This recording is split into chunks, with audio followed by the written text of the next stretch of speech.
Ian Williams, president of the Foreign Press Association in New York, and our guest today, a delayed guest because of technical problems we had, is Dr. Bandy Lee, current president of the World Mental Health Coalition and organizer, stroke editor, of the book, The Dangerous Case of Donald Trump, 37 Psychiatrists and Mental Health Experts Assess a President, which was published in 2017, and was, I would say, completely vindicated by events.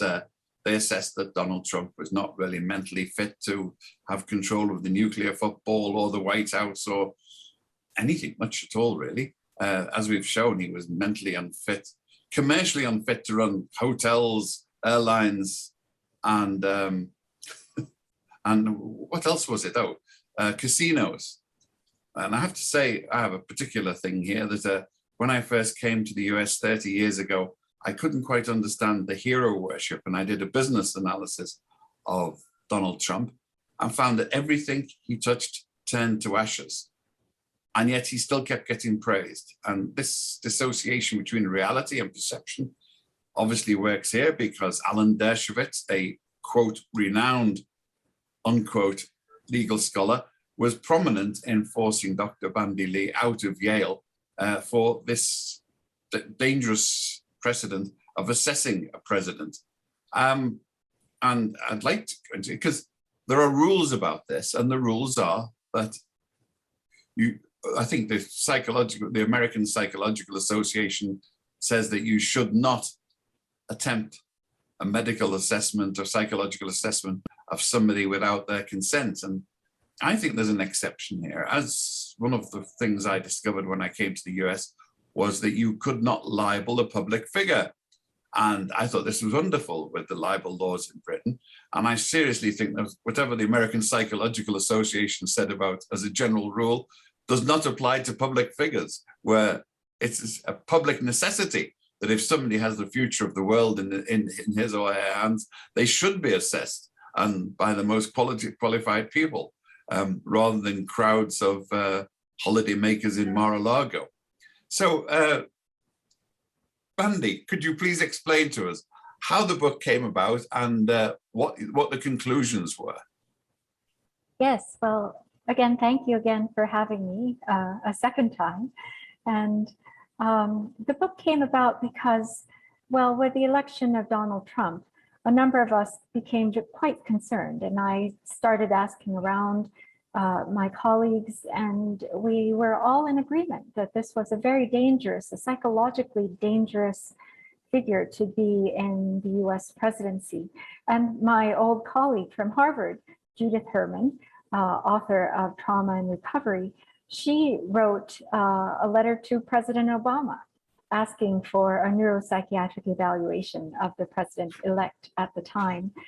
And so it seemed quite matter of fact in our minds that our professional societal... Can we get that clear? She asked Obama for a psychological evaluation of Trump?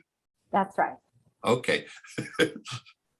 And the letter became public, and so I got back in touch with her for the first time in something like 7 years.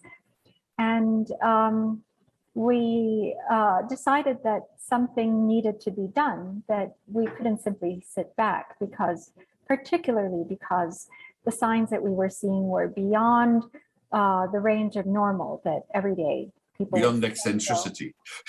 Yes, that it wasn't just normal variation of eccentricities or quirks that would still be tolerable, but in fact indicated a dangerous unfitness and also an ability to beguile the public in ways that could dangerously mislead and rally people into a fervent following, which only this kind of mental pathology could do.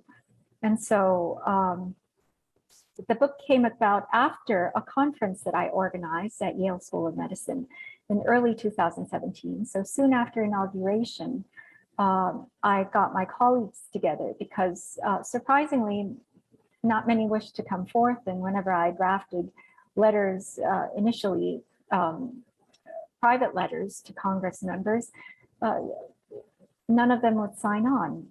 And when I asked why, they were afraid that their names would be leaked and they would be targeted by litigious president, and also could be targeted by his followers, which we knew already back then that they could become violent. And so, so I thought that there could be a strength in numbers.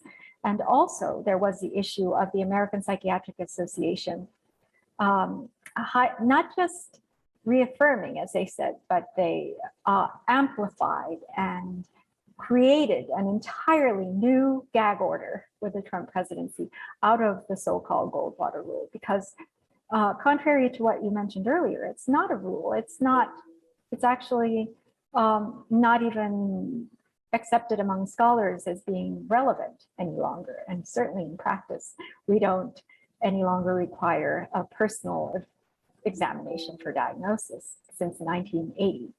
And yet this rule was modified, this guideline was modified to supersede all other rules. Could I pause here and say, who?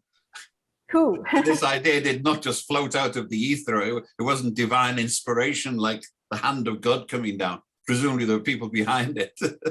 I believe it was the leadership of the APA at the time, because even the ethics committee, after coming out with this new statement that the Goldwater rule meant something other than what we understood it to be, that is, you can't just...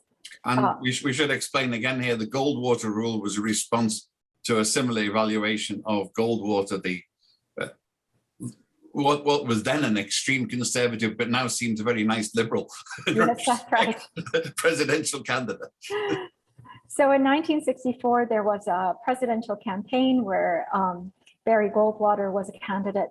And because of his extremist statements, people had questioned his mental state. There was a tabloid magazine that put out a survey of psychiatrists at the time and came back with only about 10% of the surveyed psychiatrists coming back and saying, giving him all kinds of diagnoses that he was a latent homosexual and had, toilet training problems and all kinds of things that you would not be able to assess, and you would not be able to diagnose him according to the criteria at that time.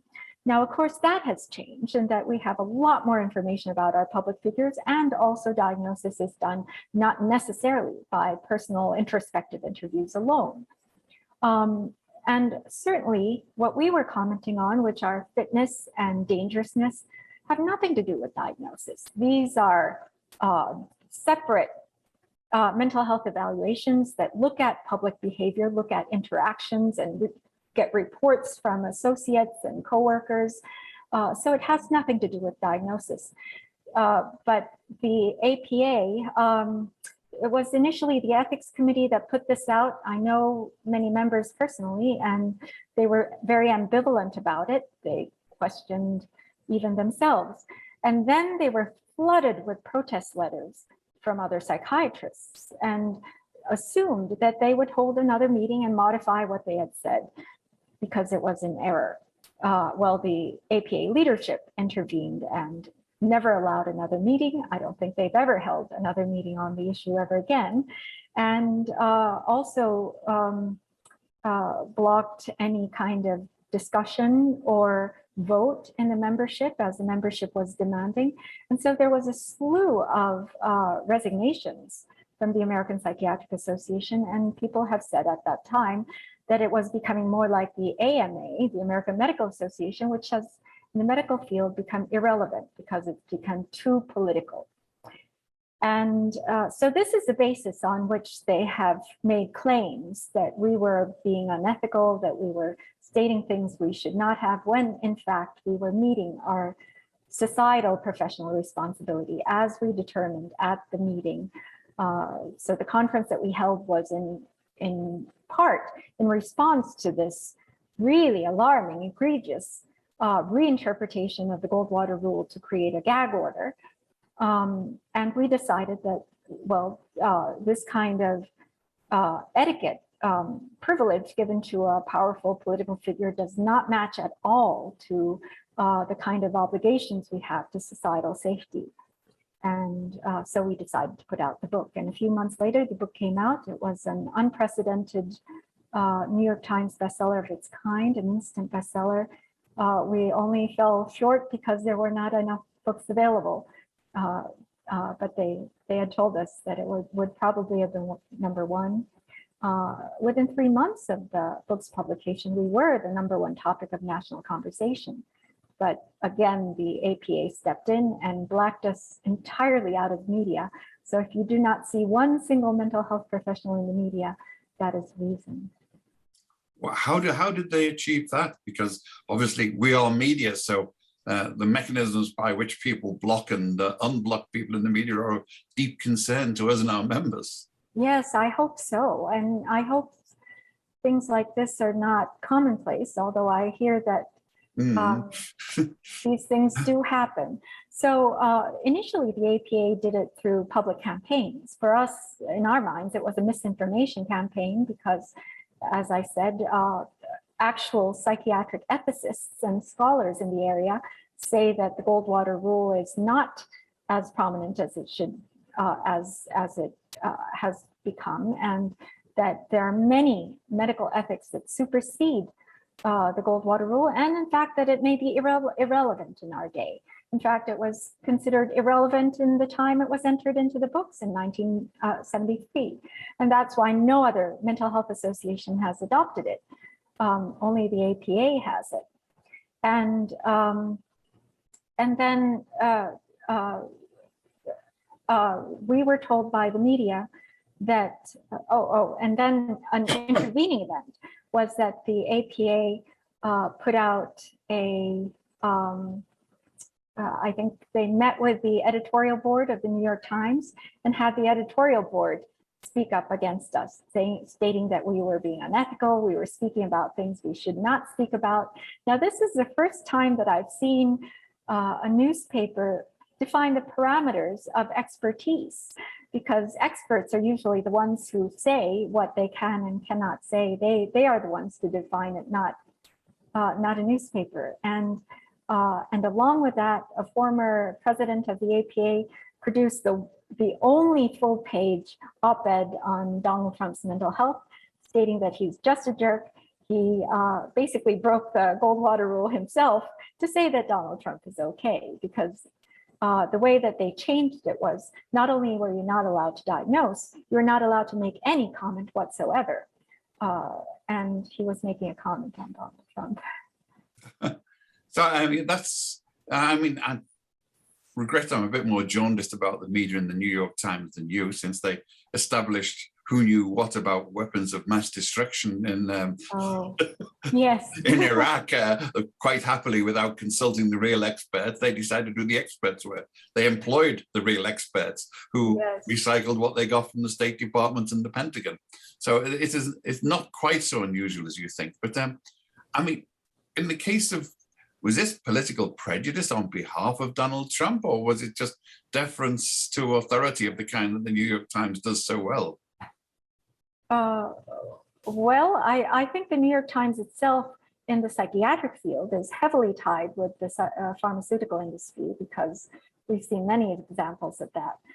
In fact, it's very consistent. You will see about 95% of their op-eds by psychiatrists being from pharmaceutical industry tied psychiatrists, and those who are not, whom we consider to be equal counterparts in the psychiatric field itself, they would hardly ever publish. And in fact, that was accentuated during the Trump era. The fact that the New York Times refused to do a New York Times bestselling book review, in other words, a review of our book, which was claimed to be, which was voted the most courageous, significant book in 2017 for the Washington Post. The New York Times essentially refused to do a review no matter how many offers it got. And a regular reviewer for the New York Times thought that was very unusual, that they were actually blocking. So you're implying there's a connection between the pharma industry and the American Psychiatric Association and yes. the New York Times here. I am certainly American not Psychiatric questioning this. It seems Association, plausible to me. the American Psychiatric Association has received more than a third of its funding from the pharmaceutical industry, so much so that Congress, the US Congress intervened to stop that kind of a relationship. And that was around the time when I resigned from the APA, around 2007. And this time around, they were trying to protect their government funding. And indeed, since they protected Donald Trump, they have received windfalls of funding, which I find are unprecedented by their standards, because the way that they've advertised it and the way that they've changed their headquarters from Virginia to downtown Washington, D.C. after this intervention. So I believe that they've really enriched themselves as a result. There's the past APA president, by the way, whose name is Dr. Jeffrey Lieberman, who recently had to resign from Columbia and hospitals and so on for being racist. He received notable increases in funding after he wrote that New York Times op-ed stating that Donald Trump is okay. Wow, I mean, it's an even deeper can of worms than I first thought. I mean, you seem to have confirmed almost all of my prejudices about the corridors of power in Washington and the New York Times and publishing industry in general. I started out very naive. I believed that if we had a valid argument, we could argue based on scholarship alone, and whoever is correct would be eventually the one to win the discourse. But since then, I have learned that just about everyone seems to be willing to go with the prevailing narrative, and that's in the end how I ended up where I am. Well, you had dozens of assessments. Before we go on, I should ask our people in the audience, if you have any questions, please put them in the chat and we will get back to them shortly. But can we get to the specifics? What did your panelists think? What was their diagnosis of Donald Trump and his dangers? Yes. Again, we shied away from any diagnosis, where our assessment was that he was mentally unfit. He had many signs of unfitness and dangerousness. Dangerousness is clearly visible because it's an external observation. Those with a history of violence tend to have a future probability of violence, and he had been verbally aggressive. He had boasted about his sexual assaults. He had incited violence at his rallies. He had spoken greatly about violence. He had praised violent weapons, and he had taunted nations with nuclear power. And so all these things make one dangerous. And when one is prone to violence, it can manifest in many different areas, not just what has happened in terms of incitement of an insurrection, a violent insurrection at the US Capitol, but also the kind of international strife that we see, the renewed nuclear arms race, the destruction of our environment, and even the disproportionate number of COVID deaths that the United States has suffered could be attributed to his dangerous psychology. And all this, part of this, I think you're implying here, is that he was like other dictators who've gone off the rails. He was impervious to opposing opinions or contradictory opinions. That's right, and also indifferent to human life, or vast losses of life in favor of his own well, if they're dead, they're losers by definition, I think was the his view on social ethics. Yes. And of course, the degree of that kind of self-centeredness, if you will, and inability to consider anyone or anything else, including the nation's interest, in favor of anything that would benefit himself in any way is what we see in psychiatric settings, because the degree of severity gives rise to enormous harm to human life and impairment in everyday functioning. We did, in fact, do a full-scale mental fitness exam when the Mueller report came out, because even if the Mueller report was not enough to indict him, it was certainly more than enough information to evaluate his fitness with a rigor that we hardly ever get when we're doing court evaluations or evaluating for employers, because all this was reports by coworkers, close associates under sworn testimony. So it's just the best information we could ever get. So we ran a standard mental fitness test, and he failed every criterion. This is by a panel of the nation's top mental health experts. And that means that not only was he unfit for the presidency, he was unfit for just about any job. You wouldn't get a driving license in some states, you sound. Right, right. Well, in just about every function in the nation, you require mental fitness to be able to carry out. Not all require a fitness exam to start with, but once unfitness is detected, you could require that they pass a test before continuing on with their job, continuing on with whatever function they're carrying out. And yet, for the US presidency, no matter how unfit they are found to be, that does not disqualify them from their position. And that is a very, very dangerous situation to have. Well, you can almost see the point there is that, psychiatry got a bad name in the Soviet Union because anyone who opposed the Moscow was ipso facto not quite sane. Look at the consequences. It was a QED, circular reasoning. That's why education is important, and people need to be fully informed about psychiatry, not be hushed about as the APA was stating. The APA's main argument was that the more we talk about it, the more mental health will be stigmatized, when in fact research shows the opposite. The more we discuss and make it a public discourse, educate the public, the less it is stigmatized. And the more people become aware, so that we won't be led astray by any false evaluations. But then we have the paradox. The point of a democracy is any lunatic can run, but the public are assumed to have the the acuity to see through and say that person is obviously not quite in touch with this world, and that person is saying what I think.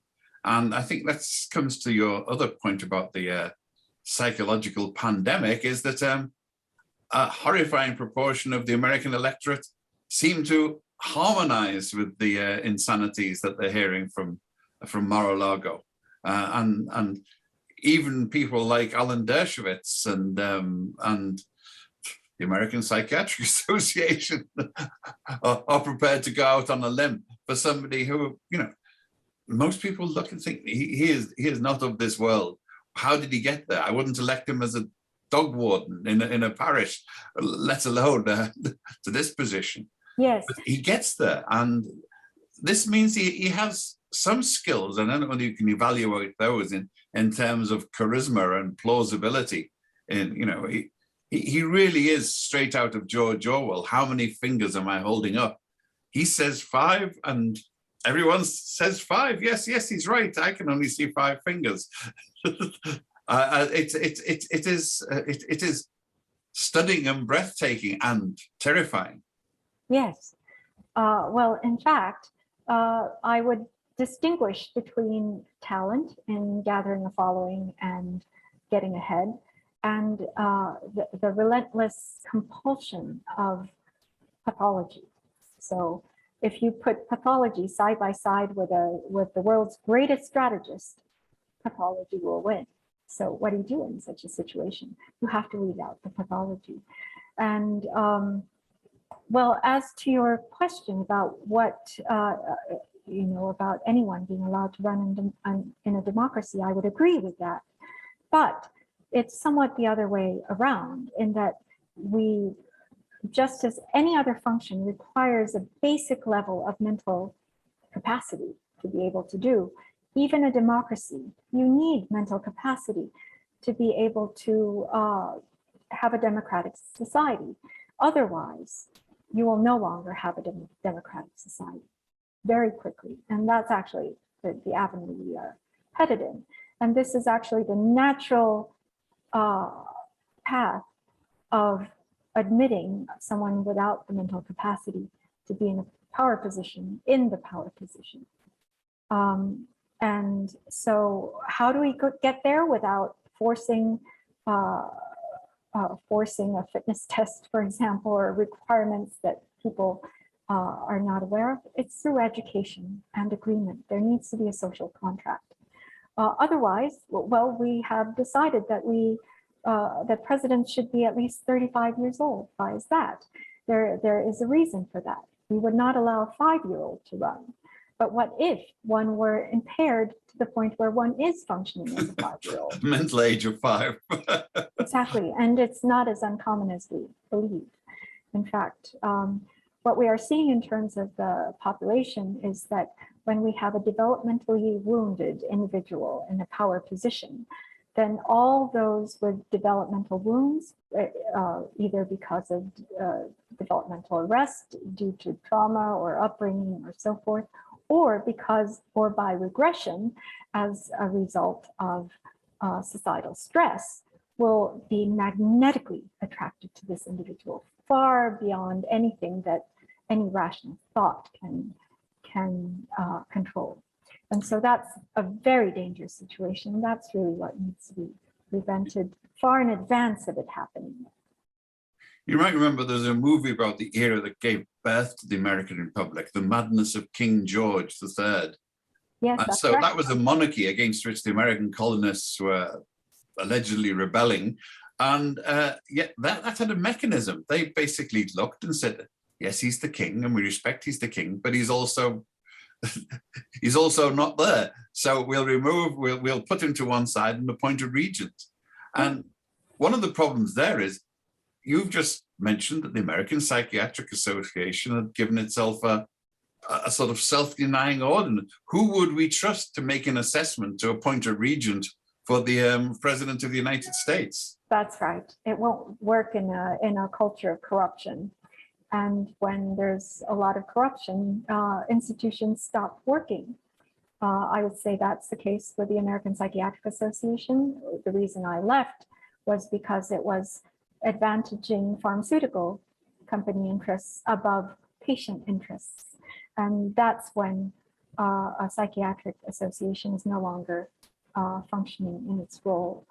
And when government officials are present to enrich themselves at the expense of the nation rather than serving the nation, then the political institution is also being compromised, the judicial body as well.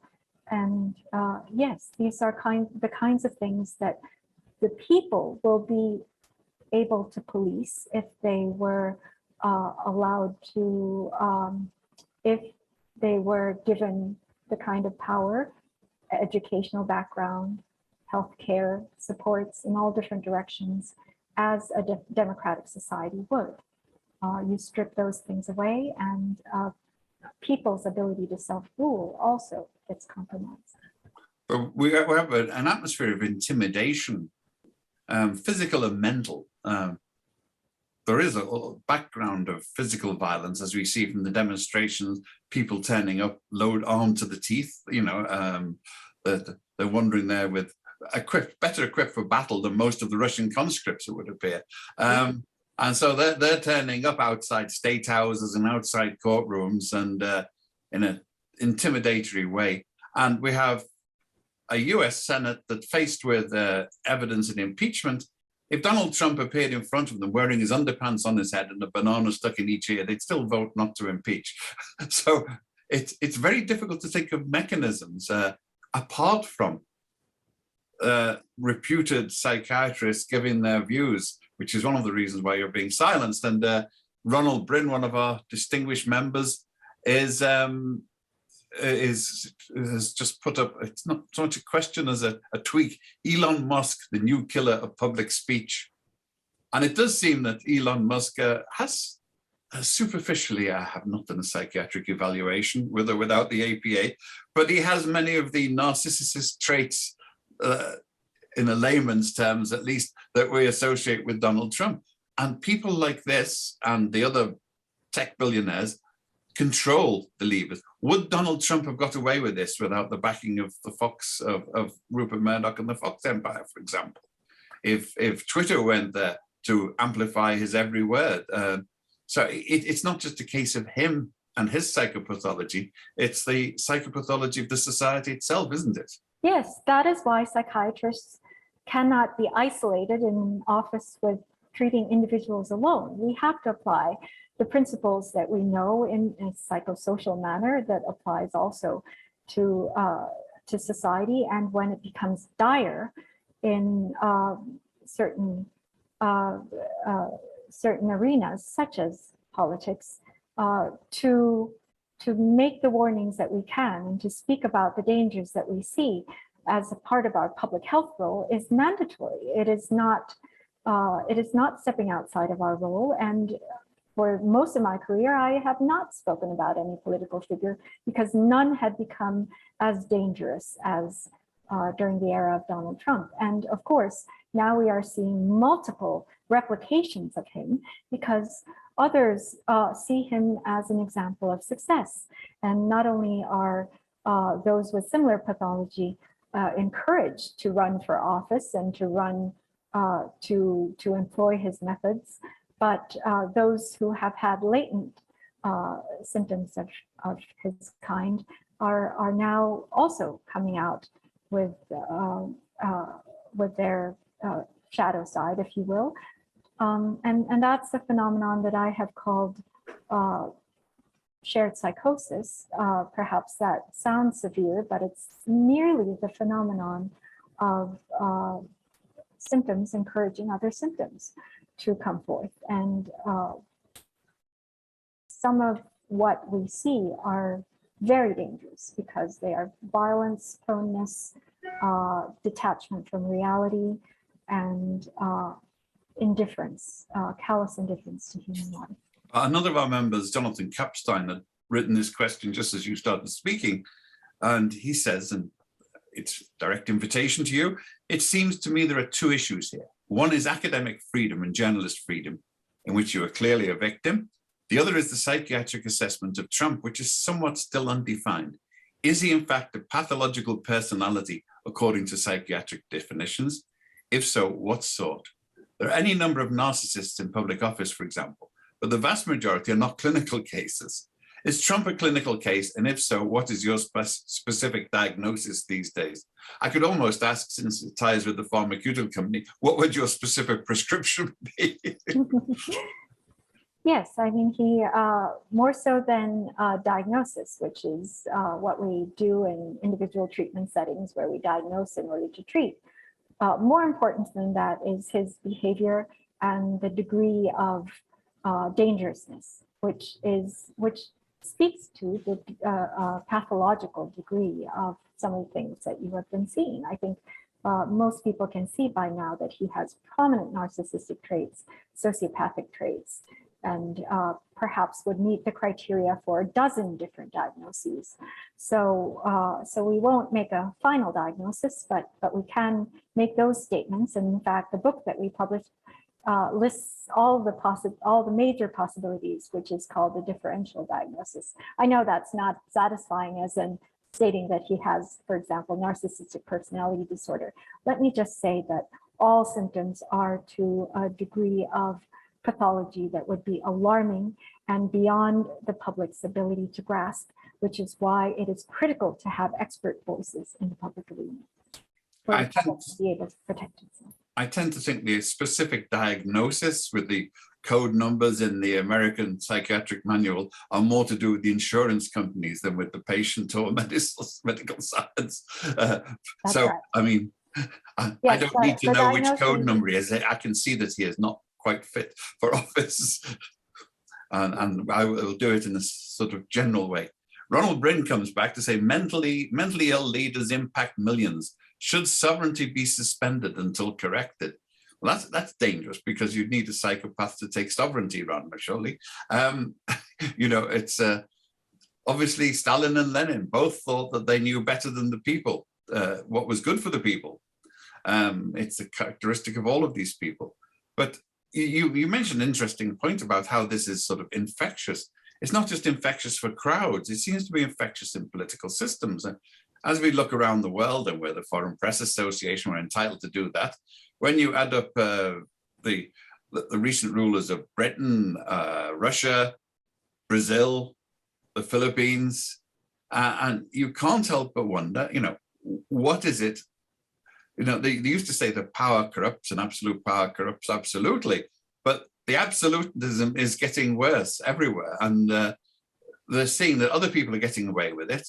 And electors are seeing across the world that other countries have managed to elect people of, let's say, dubious intellect and morality to high office, and they're going along with it as well.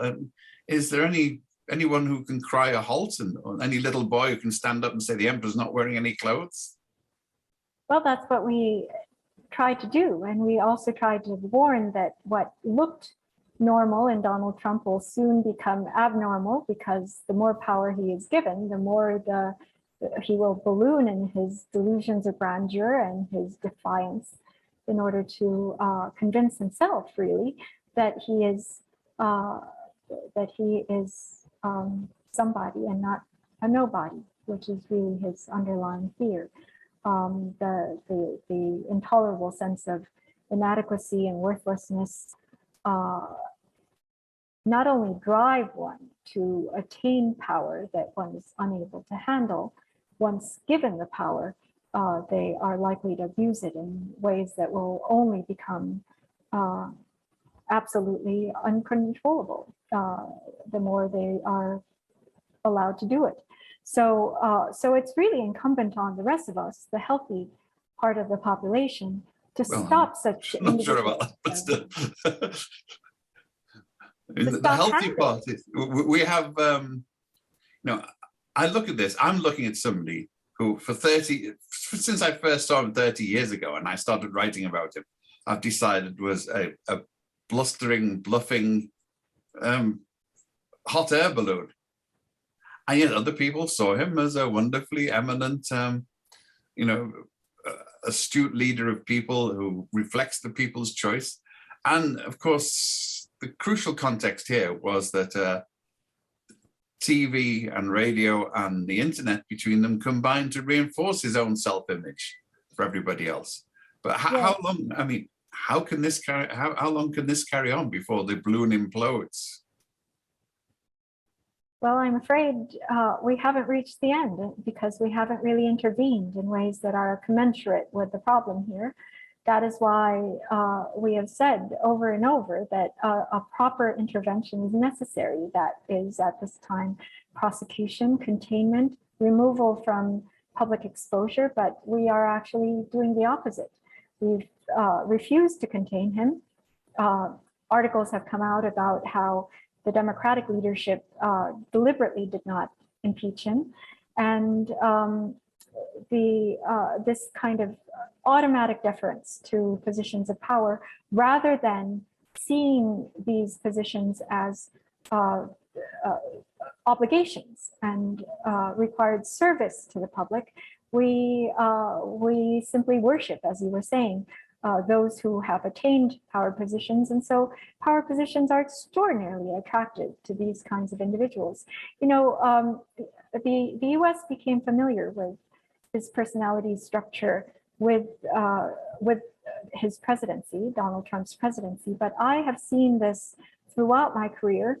Most of them were contained in jails and prisons, because my work is with violent offenders.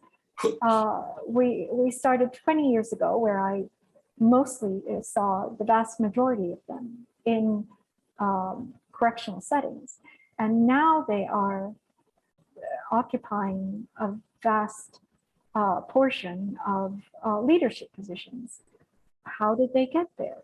It is we as a society who have neglected to do our duty of containing the dangers, holding leaders to account, and requiring fitness for positions. I mean, CEO positions now routinely require fitness tests because there were just so many sociopaths entering into corporations and essentially stealing, not just from the But corporation. that's not been very successful. I know several psychopaths who are CEOs.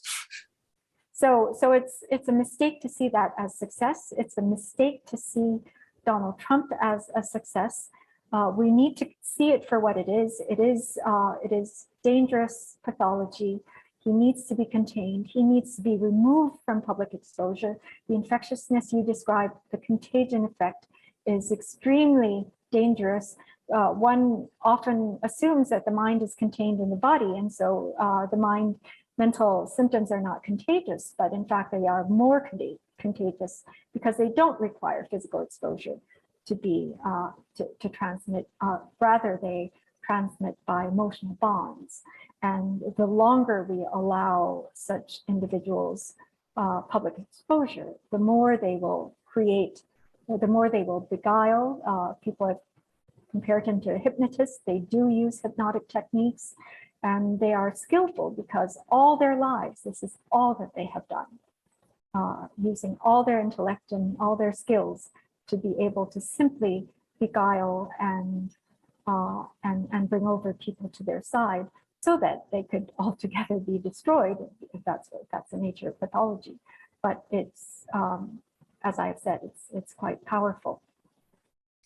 Well, one time, a Donald Trump or any other politician, he could be heard within earshot of a soapbox. There's some constraints on it, but I mean, what we have since then is incredible amplification. Recently, we had a panel about the pre-war newspaper barons who supported Hitler almost until 1941, and in Britain and America. And most of them saw the light once the flags were raised and realized that their audience, they would lose their audiences. But then there were laws about amassing too much power. You couldn't own every newspaper in a city. There were anti-monopoly laws. You certainly couldn't own both the newspapers and the radios and the television and the internet and the Twitter, the means of conveying information. And yet we've now accepted unprecedented concentration of communication power and put it in the hands of people like Elon Musk, who are, or Ronald Murdoch, Rupert Murdoch, who are, you know, if not insane, at least unscrupulous, we could say. It's dangerous to have psychological knowledge in the hands of those who are trying to influence and shape the public in order to control it, while at the same time gagging mental health professionals who would use the knowledge to warn the public and to educate the public to be able to arm themselves against this kind of onslaught. And in fact, psychological, it's actually psychological manipulation, conditioning, and violence really that we are inflicting on the population. When Fox News first came out, I believe it was in the mid or late 90s, I became very alarmed and thought at that time that down the line we would see dangers in the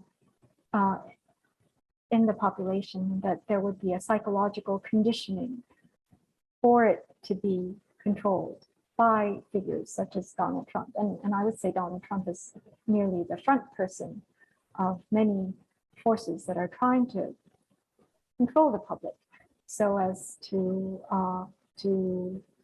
dominate and rule and no longer make democracy possible, as opposed to allowing the people to speak for themselves. So it's really a guise to, and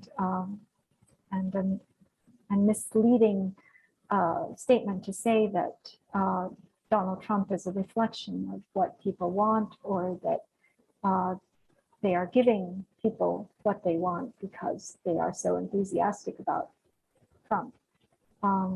They have been conditioned to be this way, to oppose their own interests and to support a pathological figure in order to simply follow him down like a Pied Piper.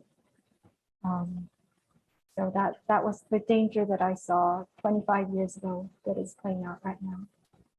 Well, I used to appear on Fox. I always said I was the Christian. I was the lion they threw to the Christians. They always had one dissenting voice because it made for good television, as one of them told me. But they've stopped that completely now, as far as I can tell. They don't allow any dissent at all. And you know, it was interesting how that developed. I know that the first time I appeared, they had a sort of an autopsy to decide what lunatic had let me on, which I took as a compliment. But they've deteriorated since then. And part of the rule is that the Federal Communications Commission used to control and determine often spurious balance about, but there was supposedly a balance between Republicans and Democrats at least. Now, both of those have polarized to an unprecedented degree, and any pretense of balance has just disappeared. That it's not the business of news, it's not the legal business of news media to be balanced. That was written out by the very people that are elected by this process. So it's how do you get out of the hole that we've worked ourselves into? So I think getting to the source of the problems, which is you know, people's attraction to an unfit leader, these things can be ameliorated by buttressing democracy. In other words, true democracy, where there's greater equality between the rich and the poor, greater distribution of education, healthcare, and ability to make a living. These kinds of conditions are not just materially helpful, it's also psychologically helpful. Allows a population to be able to be healthier and not be attracted to unhealthy individuals, and to be able to be more discerning and to be more capable of self-rule. In such a situation, there would be a lot less of these rulers. So in a sense, what we're seeing is actually a progression of the widening gap between the rich and the poor worldwide, the rising inequalities. And to what extent is, I mean, certainly with individuals, stress plays a large part in being able to sort of deliver rational decisions. So, you know, the stress of combating poverty, healthcare, paying bills, employment, all of these other things will contribute to both individually and collectively to some degree of irrationality. And in the past, there have been studies on the psychology of crowds. You know, crowds do strange things they wouldn't do individually. They'll hunt witches, they'll burn heretics, they'll burn down town halls, they'll storm the White House. Well, since Gustave Le Bon published The Masses, we have learned that crowds can actually be rational. And that has been produced by strong democracies. If we educate the public enough and strengthen the public enough, then such irrational behavior will not occur and not accrue with groups. Because what happens with groups is that whatever is there is amplified. And so if the individuals who are getting together are enlightened and educated and well-fed and healthy, they will not be prone. In fact, it would have an augmenting effect of increasing their rationality rather than irrationality. So it's known to go both ways. Ron Brinnigan is saying, didn't Trump say he wouldn't wear a mask when sitting across from dictators? Was he trying to infect them, or was he trying to get infected with whatever gave them their power? Well, we know from even the time when he did get infected, he was trying to deny that he had the illness, or that it wasn't a big deal, even as he was courting all the best treatments available in the world. But yes, that's COVID became tightly tied to his identity, and that he had to show that it wasn't a big deal in order to deny his mismanagement. Or even while inability. getting America's best scientist on the scientific treatments for it. Yes, that's right. So we're coming towards the end now, and it's been a very fruitful discussion, and I'm even more appalled than I first was from what you've said. But what about the, have you had a bouquet of flowers, an apology note from Alan Dershowitz yet? I don't expect one, and I actually don't think he's capable of such a thing. For similar reasons. For similar reasons, yes. That's the reason why I made my comment that there is an augmenting effect when similar personalities come together. Well, we couldn't expect the share of Jeffrey Epstein's hospitality, Donald Trump's accolades, and the defender of New York, USA's mayor, who holds press conferences outside strip malls and cemetery lumber yards. Yes, to show any great modesty, but he still gets published. It comes back to your point before, is the US and editors have an incredible deference for accepted authority. So Professor Alan Dershowitz is going to be listened to no matter what absolute excreta he comes out with. And we have to develop our bearings on truth, and also be grounded in the best available knowledge that we have. That's why the position of journalists and intellectuals is so important in a society that is falling into authoritarianism, which is by definition deferring to authority figures over true authority. Well, I'm really sad that that's all we have time for. And thank you very much for coming. And I think it's actually strayed deeper than I expected into our media territory, which is good because it is what we're about. And I hope that you can get your stories and that you can approach Dr. Lee for more comments because the time is coming up when a psychiatric evaluation of the contendants for the next, you can bet that some people in the GOP will be asking for a geriatric evaluation of Joseph Biden as the time comes on, who would be totally appalled at the idea of a psychiatric evaluation of Donald Trump. Projection. They give away what they have. It has very little to do with the other side. But please let me thank you for this and invite you, any of you, to get in touch if we can lend our commentary in any way, because we have a whole group that's eager to do so. The World Mental Health Coalition and myself. I'm the president of it, and I can be reached at bandylee.com. Okay, well, thank you very much. And members and others of the FPA, get in touch with me if you need to speak to Dr. Lee. And we need to speak to Dr. Lee and their cohorts. Thank you very much. And we hope to see you later in the week. By the way, we have the US representative, the Kuomintang, which had some unexpected successes in Taiwan this week. And for years, we've been hearing from the DPP, the elected, and I must say, pleasantly so, government of Taiwan. But we haven't heard from the Kuomintang, who haven't had a presence here in the United States. And it's a mysterious position why the descendants of Chiang Kai-shek should be most favored in Beijing and vice versa. It's a mystery which is explicable, and Dr. Huang will explain it to us this Friday. We'll get the details later. Thank you very much. Goodbye, everybody.